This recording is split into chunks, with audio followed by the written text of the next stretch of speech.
Big big big embarrassment है पाकिस्तान के लिए, और इससे ज्यादा हमारी तजलील, हमारी बेइज्जती क्या हो सकती है। सनराइज टीम ने क्यों इब्रार अहमद को पिक किया, अकाउंट सस्पेंड करवा दिया। अगेंस्ट सोशल मीडिया पर एक तूफान आ गया है, बायकॉट एसआरएच के नारे स्टार्ट हो चुके हैं, यहां तक कि ये न्यूज जो है इंटरनेशनल मीडिया पर भी छा गया है।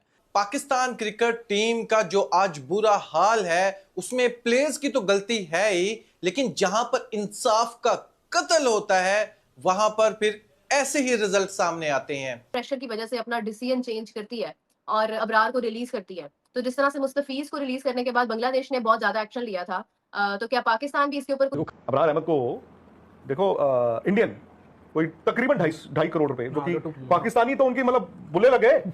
इनको इतनी शर्म नहीं आती कि उसको वहां पे ट्वीट्स मार रहे हैं कि वेलकम अबरार, वाह जी वाह। के सनराइज लीड्स जो दी 100 लीग में जो टीम है उन्होंने इब्रार अहमद को पिक किया था, लेकिन अब इतनी ज्यादा रिपोर्ट्स की जा रही है उस टीम के अगेंस्ट। भाई साहब, इंडियन क्रिकेट फैंस ने सनराइज लीड्स का जो भाई एक्स का अकाउंट था, ट्विटर का अकाउंट था, भाई उसको ही उड़ा दिया। इब्रार अहमद वो नाम है पाकिस्तानी क्रिकेट प्लेयर्स में जिन्होंने सबसे पहले मॉक किया था अभिनंदन को, और ऐसे बहुत सारी चीजों पर वो बार बार स्टोरियां लगाते रहे। हो रहा है ये जो अभी आपने किया, कि अगर अब जो सोचने वाली बात ये होगी कि क्या इब्रार को आगे जिस तरह मुस्तफीज के खिलाफ एक पब्लिक ओपिनियन आया और उसको वहां से रिलीज कर दिया गया, तो क्या इब्रार के साथ भी यही होगा? हम जिनको अपना T20 का बेस्ट प्लेयर्स मानते हैं उनको दी 100 में पहली बोली के ऊपर ही रिजेक्ट किया जाता है।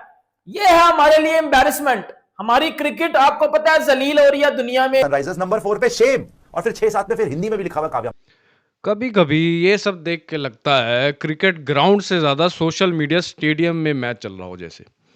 और इस बार कंट्रोवर्सी का सेंटर बन गया है पाकिस्तान का स्पिनर अबरार अहमद। तो स्टोरी क्या है? रिपोर्ट्स आई हैं कि आईपीएल ऑक्शन के टाइम पर जब अबरार अहमद का नाम डिस्कशन में आया तो सिचुएशन ऐसी बनी कि बीसीसीआई ने एंट्री अलाउ नहीं की, और जो डिस्कशन चल रही थी उसमें काव्या मरान की टीम के लेवल पर भी प्रेशर क्रिएट हो गया। रिजल्ट, सिलेक्शन से ज़्यादा कंट्रोवर्सी फेमस हो गई, और पाकिस्तान के कुछ एनालिस्ट बोल रहे हैं ये पाकिस्तान के लिए बहुत बड़ी एम्बैरेसमेंट है। चलिए आगे देखते हैं इस वीडियो में। को रिलीज करती है। तो जिस तरह से मुस्तफीज को रिलीज करने के बाद बांग्लादेश ने बहुत ज्यादा एक्शन लिया था, तो क्या पाकिस्तान भी इसके ऊपर कोई एक्शन लेगा 2027 के वर्ल्ड कप के लिए? तो पाकिस्तान के एक्शन पे क्या बांग्लादेश भी कोई एक्शन लेगा? जिस तरह बांग्लादेश के एक्शन पे पाकिस्तान ने एक उसको रेसिप्रोकेट किया था, तो इसी तरह क्या वो बांग्लादेश भी लेगा? आपको याद होगा जिस दिन ये सारे मामला चल रहे थे तो मैंने वहां पे एक बात बार बार की थी कि ये अब एक इशू हो ही गया है। वो अनफॉर्चुनेट है, फॉर्चुनेट है, अच्छा है, बुरा है, रिगार्डलेस के आप उसको आप दोनों गवर्नमेंट के अपने अपने मौकफ हैं या दोनों बोर्ड्स के अपने अपने मौकफ हैं। मैंने कहा था जिस वक्त ये लास्ट में एक वाई नॉट के इसको वंस फॉर ऑल सेटल कर दिया जाए, एक रूल बना दिया जाए कि क्रिकेट को किसी भी पब्लिक ओपिनियन से, किसी भी गवर्नमेंट ओपिनियन से दूर रखा जाए, इसको गेम को गेम रहने दिया जाए। जिस वक्त ये मुस्तफीज का एक इशू हुआ, पाकिस्तान ने बाइकाट किया, बांग्लादेश का, इंडिया का, जिस वक्त ये कॉन्फ्लिक्ट हुआ था, तो वाई नॉट के उस वक्त हम बार बार कह रहे थे यार इसको ये आज सेटल कर लें, आज एक मौका अच्छा या बुरा, लेकिन इसको एक मौके को सेटल कर लें। ये मसला ही नहीं होना चाहिए कि आईसीसी का डिसीजन हो कि जी फलां जगह आपने खेलना है, जिस तरह फीफा करता है, फलां जगह आपने खेलना है, फलां के साथ खेलना है, ये आपके ड्रॉज हैं, यहाँ आपने खेलना है। और कोई प्लेयर अगर कोई लीग को ले रही है, कोई नहीं ले रही, तो ये लीग तक का इसमें पब्लिक ओपिनियंस को नहीं होना चाहिए। अगर देखें ना पब्लिक ओपिनियन को उसमें ले आएंगे ना, तो अल्टीमेटली अब वही होगा, आज ये है कल कोई और किस्म का इशू निकल आएगा। लोगों ने एक बात ही शुरू करनी है ना, वो एक बंच ऑफ लोग शुरू करते हैं, उसको दूसरे लोग फॉलो करते हैं। तो मैं तो इस मसले की बात नहीं कर रहा, मैं तो चाह रहा हूँ कि जो पहला हुआ था वही सेटल हो जाता है, तो ये सिलसिला खत्म। Sorry if I am butchering it. तो तब से इंडियंस जो हैं वो पूरे पागल हुए पड़े हैं, उनके औसान खता हो चुके हैं, उनको कुछ समझ में नहीं आ रहा हमने क्या बोलना है क्या नहीं बोलना। लोग उनके ट्विटर उठा के देख लें, यूट्यूब उठा के देख लें, जो मर्जी सोशल मीडिया उठा के देख लें, लोग पागल हुए पड़े हैं। काव्या मारन तुम इस तरह कैसे कर सकती हो, तुमने क्या कर लिया, तुमने पाकिस्तानी को सिलेक्ट कर लिया, तुमने इतने पैसे में उसको कर लिया, ये कर लिया, वो कर लिया, देशद्रोही हो तुम, ये हो वो। आप लोग पागल हो? देशद्रोही? आप इतने बड़े बड़े इल्जाम लगा रहे हो। आप क्यों नहीं स्पोर्ट को स्पोर्ट तक रख सकते? आपने क्यों वो हमेशा एक लाइन क्रॉस करनी है और आपने उसके बाद पागल हो जाना है? और लोग ऐसी ऐसी चीजें भी कमेंट कर रहे हैं, पोस्ट कर रहे हैं कि काव्या मारन whatever happens, जो भी consequences हो गए, you have brought it on yourself. By appointing और selecting Abrar Ahmed in your team. अब जो भी तुम्हें बैकलैश आएगा, जो भी हेट आएगी, सब कुछ वो तुम डिजर्व करती हो क्योंकि तुमने एक पाकिस्तानी को सिलेक्ट कर लिया। यार ये किस किस्म का एक्सट्रीमिज्म और किस किस्म ये तो की बुग़्ज़ hate पाकिस्तान mongering रखा हुआ है इन सोच है लोगों ये? ने। क्रिकेट को ऐसा क्रिकेट लेके चलो ना भाई। हाँ, अब बिल्कुल। वो पाकिस्तानी प्लेयर है, कोई भी प्लेयर है, इसमें इतनी बड़ी बात कौन सी है? कल जो बातें हो रही थी कि जो इंडियन टीम्स हैं, जो इंडियन क्योंकि जो 100 के अंदर टोटल 8 टीम्स हैं मुकद्दस, Yes. और 8 में से जो 4 हैं उसके जो शेयर्स हैं वो इंडियन ऑनर्स हैं, जो IPL franchises majority are Indian owned. Majorities are Indian. तो अब जो बात कल से चल रही है कि इब्रार का जो इंक्लूजन हो गया है, क्योंकि आप शायद आपको याद है 2025 का जो चैंपियन ट्रॉफी हमने खेली थी, तो जो शुभमन को आउट किया था उन्होंने, और जो उनका एक्शन है जब आउट करके एक प्ले करते हैं अपना, उस पर बहुत बैकलैश आया था इंडिया की तरफ से। फिर उन्होंने स्टोरीज लगाई थी चाय का कप रख के इब्रार ने।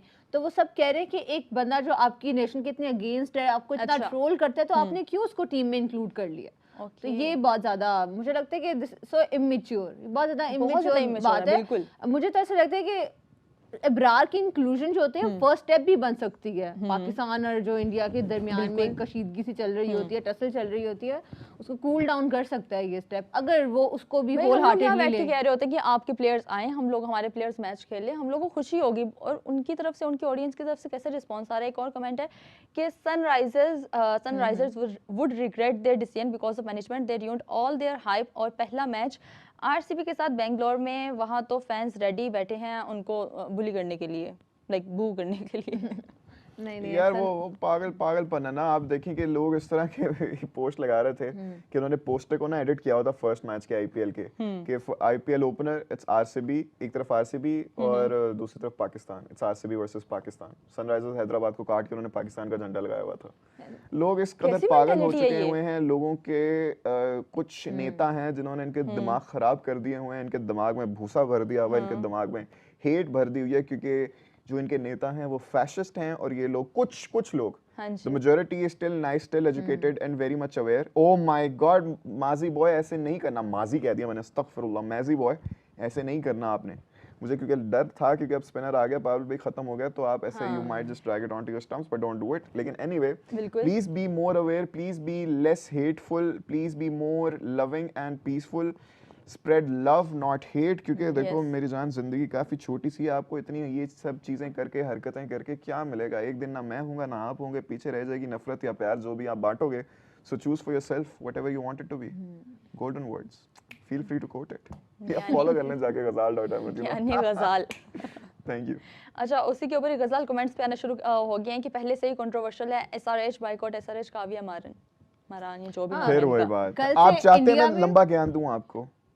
चाहते हैं आप? गजाल, इनको ना मैं कहती हूँ कि आप क्लासेस दें, थोड़ा सा समझाएं इनको, शायद आपकी बातें जो है वो समझ आ जाए यार। और कुछ ये लोग थोड़ा सा पॉजिटिव हो जाए। पता है, जो कुछ लोग पहले मेरे इंस्टा पे आके काफी ऐसे कमेंट्स करते थे, आपके भी इवन मेरे भी आके, कि उनको हमें रिस्ट्रिक्ट हाइड करना पड़ जाता था। बिल्कुल। अब वो जरा प्यार भरे मैसेज कर रहे होते हैं, मुझे समझ नहीं आती है चाहते क्या हैं।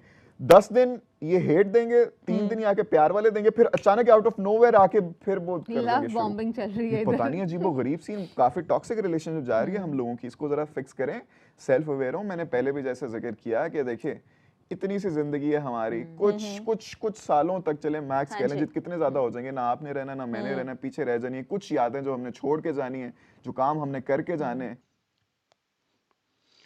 अबरार अहमद कंट्रोवर्सी का कंटेक्स्ट भी बड़ा इंटरेस्टिंग है। चैंपियंस ट्रॉफीज के बाद उसके सेलिब्रेशंस, सोशल मीडिया पोस्ट और थोड़ा स्पाइसी ट्रोलिंग भी डिस्कशन में रही थी।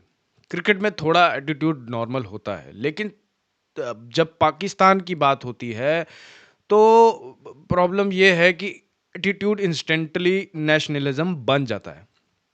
फिर एक और नैरेटिव आता है, हमारे प्लेयर्स को ग्लोबल लीग्स रिस्पेक्ट नहीं देती। ये पाकिस्तान का मीडिया, पाकिस्तान के पैनल के लोग बात करते हैं, लेकिन ग्लोबल लीग्स का सिंपल फार्मूला होता है जो ये लोग नहीं समझते कि talent plus market plus stability, जो तुम्हारे पास क्रिकेट छोड़ो किसी भी फील्ड में नहीं है टेररिज्म के अलावा। अगर सिस्टम स्टेबल हो, रिलेशन स्मूथ हो, तो प्लेयर्स नेचुरली लीग्स में अपॉर्चुनिटी पाते हैं, और वो भी इंडिया जैसी लीग्स में पाना तुम्हारे लिए तो बहुत बड़ी बात है। ये कॉन्स्पिरेसी थोड़ी थ्योरी नहीं होती है, ये प्रोफेशनल स्पोर्ट्स बिजनेस होता है जो आप लोगों को कभी समझ में नहीं आने वाला। क्रिकेट एक गेम है, एक जहान है, और जिसको इंडिया ने बहुत ज़्यादा ऊपर तक पहुंचाया है। बॉल घूमती है, बैट स्विंग करता है और क्राउड एंजॉय करती है।